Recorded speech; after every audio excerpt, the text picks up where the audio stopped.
అన్నా నువ్వు అన్నావు తమ్ముడో నాకైతే తెలీదు.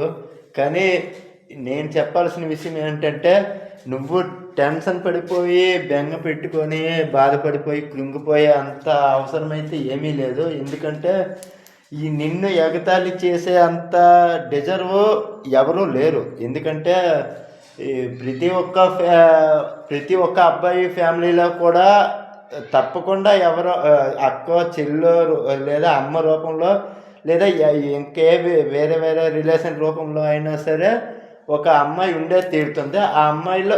ఆ ఉన్న అమ్మాయిలందరిలో ఎవరో ఒక్కరైనా సరే తప్పు చేసే ఉంటారు. ఆ విషయం ప్రతి ఒక్కరికి తెలిసిన విషయమే. కాకపోతే ప్రతి ఒక్కరు కూడా ఈ తెలిసి తెలియనట్టు మూవ్ అయిపోతూ ఉంటారు. కాబట్టి నిన్ను ఎగతాళి చేసేంత డిజర్వ్ అయితే ఎవరూ లేరు. నేను చెప్పింది కొంచెం హార్ష్గానే ఉంటుంది. బట్ ఒకసారి అది బ్యాడ్గా కాకుండా నువ్వే ఆలోచించు.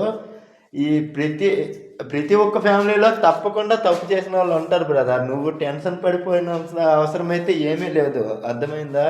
అండ్ వన్ మోర్ థింగ్, చిన్న ఎగ్జాంపుల్, ఇప్పుడు నీకే ఒక అందమైన అమ్మాయి కనిపించినట్టయితే నువ్వు కూడా నీ మనసులో కూడా ఒక ఫీలింగ్ కలుగుతుంది కదా. అలానే ప్రతి ఒక్కరి లైఫ్లో కూడా జరిగేదే. కాకపోతే కొంచెం అడ్వాంటేజ్ పెరిగే కొద్దీ తప్పు ఉప్పు అనే మాటలు గట్రా వస్తుంటాయి.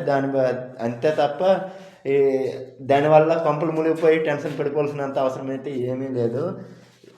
ఏం లేదు బ్రదర్, నువ్వు టెన్షన్ పడకంతే. నువ్వు కూల్గా ఉండవు, ఏం కాదు, ఏం ఫరక్ పడదు.